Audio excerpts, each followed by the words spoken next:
right, gang.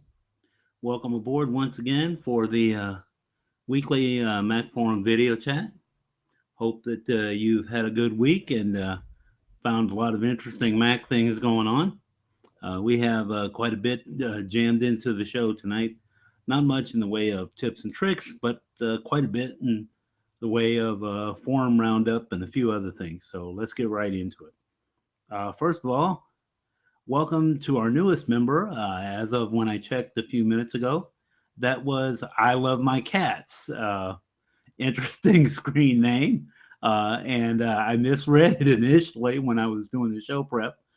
So, welcome to them and to all our new members. For those of you that are just lurking, please feel free to join. If you want to ask a question, that's the way to do it. Is come in, join, be a part of the show. It doesn't cost you anything to join and be a part of the forum. And you might find some interesting information along the way.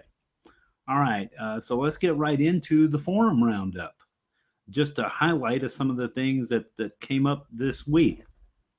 First of all, forum administrator Nick reminded us that there is a screen repair program that's been extended until October 16th of this year to cover some situations on some MacBooks and MacBook Pros that have some reflective coating issues. Apple will replace Retina displays on certain eligible models going back as far as June of 2012, and the program extends until October 16th of this year, or within 3 years of the original purchase date, whichever is the longest. So if you have a screen, this is an example of what one of it might look like. If you have one of these screens, for some people, this is going to extend over and above the 3-year warranty period if you've gotten the extended Apple Care warranty. So if you have one of these models that might be affected, you might want to do some digging and ask a few questions and see if your particular model is one that is covered.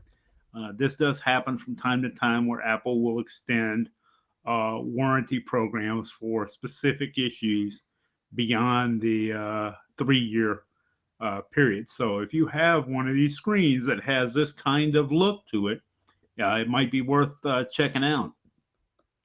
Next, this is a thread I am hesitant to jump into, and I haven't. I have been kind of reading.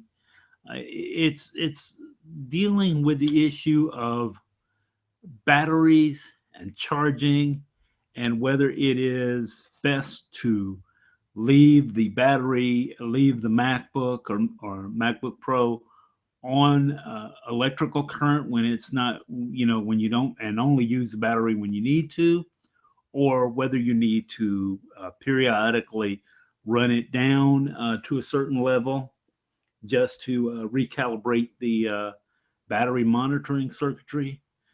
This has turned into quite a debate, and Apple's recommendations have changed over the years based in part on changes to the type of battery being used. As you know, if you've been around electronic devices for a while, you know that there were some types of batteries that have a sort of a memory effect. If they're not discharged properly periodically, then they don't hold the charge as long as they did initially. The current crop of Mac laptops, or I should say notebooks rather, that'd be a more appropriate term these days, because they run warm enough that you probably don't want them sitting in your lap. But these are now using lithium ion configurations in their batteries, and there's some discussion on whether it would be better to deep discharge them, not deep discharge them, et cetera, et cetera, et cetera.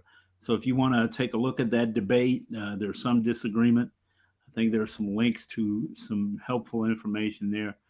It's a good one to follow and keep an eye on. Also in our forum roundup this week is a discussion of recovering files from a time capsule. This one is has to do with recovering files in a multiple user situation. Okay, someone could not see their entire list of files. These were files that were stored on a time capsule. And essentially, the problem is that when you go to look at files on a time capsule and you're looking at a time machine backup, you got to make sure that you know which user you're logged in as. If you have guest login enabled on the time capsule and you log in as guest, you're not going to be able to see all of the files. You won't be able to see a file unless it's been tagged as everyone. So this discussion might be helpful to some of you. Also this week, I'm going to move on. This link I got from a forum thread. My apologies to whomever provided it because I don't have the listing right now of the thread that it came from. But this is an overview of the Apple hardware test program. Uh, the Intel-based Macs in particular have the ability to run something called Apple hardware test that does some testing of the internal structure of the machine to see if there are logic board issues and other circuitry type issues. And this is a description of what the test can tell you, um, how to enable it under certain circumstances. You can get some information here as well. Um, On this tells you how to put it on a USB stick and be able to run it. As you can see, they've got information for different Mac models through the years, and it gives you some indication of some of the codes that you might see and what they mean. So this is a pretty helpful. This has the potential to be uh, helpful to you. Has quite a bit of information about the Apple hardware test program. So it might be something that you want to take a look at and find out more if you find yourself troubleshooting either your Mac or others. I don't have. I've been rather fortunate in not having to run Apple hardware tests very often, but sometimes the code that's generated by some of these diagnostic programs can be a little cryptic. You might find this helpful to you. All right, let's move into some of the other news and information this week. This one came from the Register. I saw this. I think the initial link I got from Kirk McLaren's website, but I linked to the full article. As you can see, it's Sean Nichols at the Register. And this is some of the tech industry apparently thinks that the tech journalists are being, as the headline says, as you can see, too mean. Now, I kind of have a problem with this concept. It kind of reviews things a little bit and says, in the beginning of the tech industry, did quite a bit to promote the industry. The tech journalists did quite a bit to promote the industry and talk about the benefits of technology. Whereas more recently, some of the tech journalists have been a little more uh, critical of the industry in terms of discussing some of the drawbacks and downsides of technology. Now, personally, I don't mind that the tech journalists are being more critical of the industry, as long as they're not being unnecessarily critical. In other words, I think it's perfectly legit to discuss some of the drawbacks of the newer technology. Okay. Uh, for example, just one of the drawbacks that I think is a legit discussion to have is the fact that some of these new features that our smart devices bring to us carry with it a certain what's the word I'm looking for here? Uh, there's a certain diminution of privacy. In other words, in exchange for getting this cool new feature, you have to give some information over to a provider, and you're relying on them to be careful with what they do with that information. This I think is going to become more and more of an issue, not just because of computers, but because as we get more and more of these internet enabled devices, for example, um, privacy is going to be compromised in ways that some people would not have thought of. I mean, for example, I read a while back about someone thinking that one of the ways that you could do things these days would be internet enabled refrigerator, so that when you ran out of milk, for example, you scan the barcode, the refrigerator builds up a list that you need milk, and at a certain predetermined time, the list gets sent off to the grocery store. And if the store wanted to provide that service, they could pre-package that stuff for you, and all you had to do was pick it up. That was one of the suggestions that you could do with these internet-enabled refrigerators.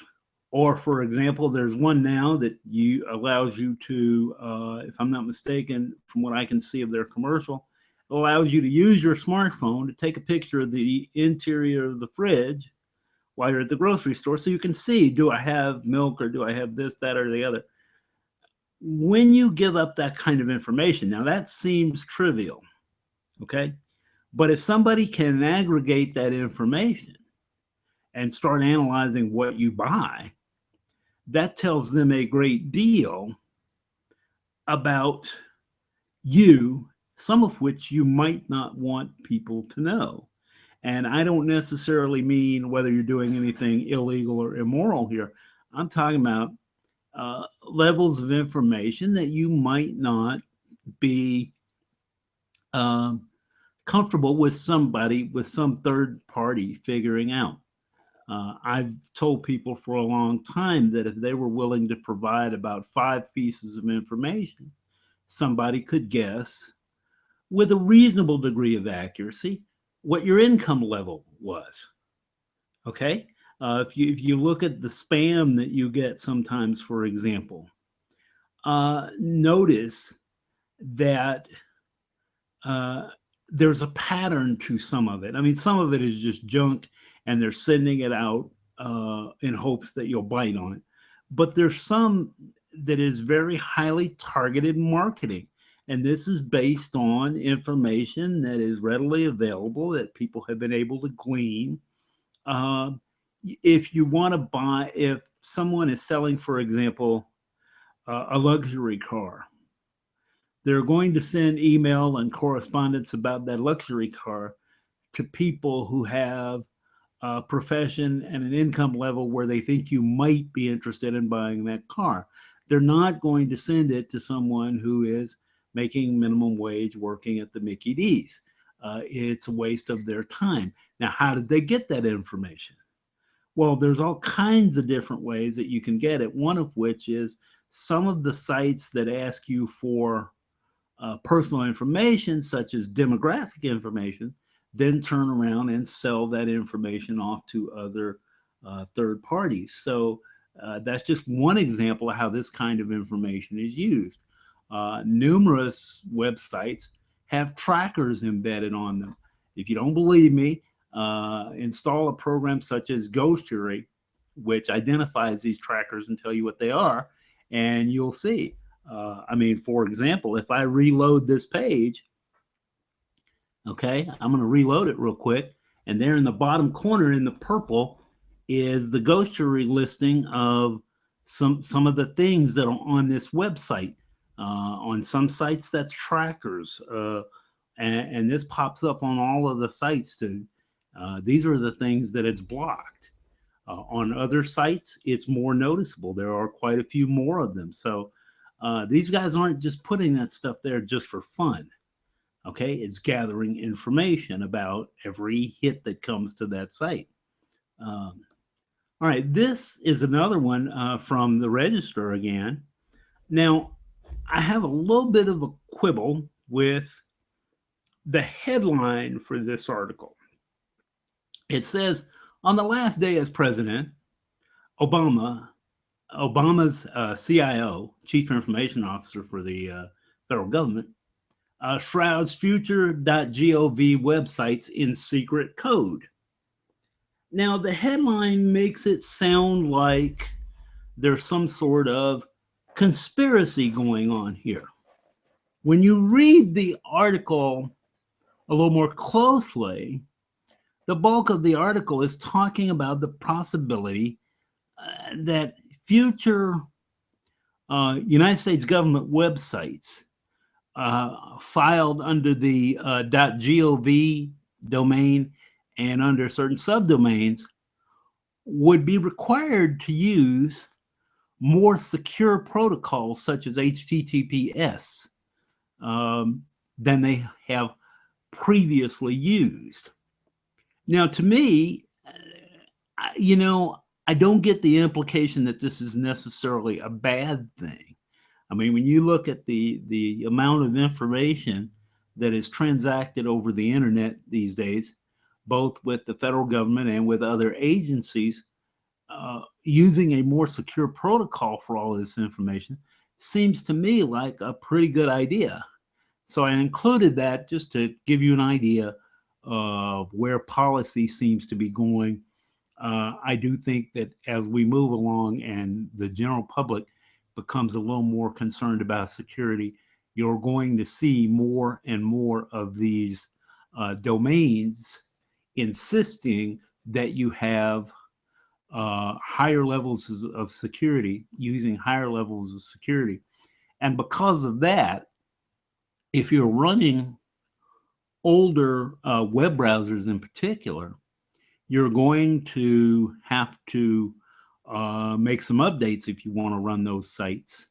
And in the case of Safari, where the update, the web browser update is tied primarily to OS updates, that's going to mean that some of these older versions of Safari won't work on certain sites. So you're going to have to keep an eye on that, particularly if you're running older versions. And it's going to, over time, affect all web browsers. So if you've got an older machine that can't run newer browsers, over time, that's going to become an issue for you as the security protocols in various websites get amped up. So that's something to keep an eye on. These kinds of decisions tend to affect all of us as internet users eventually. All right, next I have here, this is from Kirk the iTunes guy, our old buddy Kirk McLaren, in his Macworld article for this week. He's talking about some things that iTunes cannot do. Now, Kirk, one of the reasons I like reading Kirk, and particularly reading his columns, is that quite frequently his columns are focused on how do you do something that you think you cannot do. Well, in this particular article, he's talking about some things that iTunes just flat cannot do at the moment. And some of them are for the iTunes version that's on your Mac, and some of them are for iTunes on your phone. I'm going to show you one just to give you an example of something that you cannot do at the moment. One of Kirk's users, as you can see, I've got my iTunes in web browser in the album cover mode, where it shows me album covers. And if I scroll over one of these covers and hover there, you get a little play button. And when you hit that play button, it generally starts whatever is behind there to play. And one of Kirk's regular readers wanted to know if you can stop iTunes from putting that marker up there. You can't. I thought that maybe you could, but I have not I hadn't found a way to do it, and Kirk says you can't do it, and he knows way more about iTunes than I do, so I'll take him at his word. He mentions several other things that you can't do with iTunes. I thought you might find it kind of interesting. Um, there's always a uh, move afoot by some users to replace iTunes with other music players, and I'm sure there are some out there, if this is an important feature to you, that would allow you to do that and not have that player pop up. But anyway, he has several things in this column, in this week's column, that you cannot do with the existing incarnation of iTunes. It's worth a look, just kind of as an interesting read. And then finally, for this week's show, I ran into something. I saw this initially on Kirk's website, followed a link to a couple of guys, and then this discussion. This is the version I linked to is Rob Griffiths over at his site, the Robservatory. I've read him before, and I used to read him quite a bit when he was over at the old Mac OS X Hint site, which I still miss. Um, it made me look like a genius on numerous occasions uh, because some tip that I found that worked and did something really weird, I could then pass on to other users. But this particular article I mentioned because it deals with an issue about the hidden library folder under Sierra. As some of you know, your user folder is hidden under Sierra. The library folder that's inside your user folder is hidden. And in the past, if you held down the Option key, uh, you could bring up the the library folder easily if you held down the Option key in certain circumstances.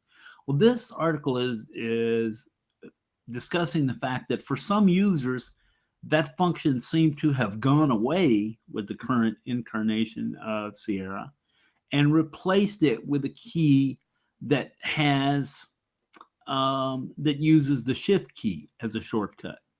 Well, apparently that's still kind of up in the air. Some users report that on their installation, the Option key version still works. On others, some are reporting that it doesn't work, but if you use the Shift key, it still works. So you might want to take a look at this article if you're having trouble using that shortcut. There's a decent probability here that this may be a bug in current incarnations, or at least in 10.12.3. So that's something to keep an eye out for in the coming week. If you run into that problem, I just thought it was kind of weird that you're getting two different sets of behavior on different machines. Certainly, there's something going on there that needs to be checked out a little bit more. And that's going to just about do it for this week's set of info for the show. I do want to mention one or two things.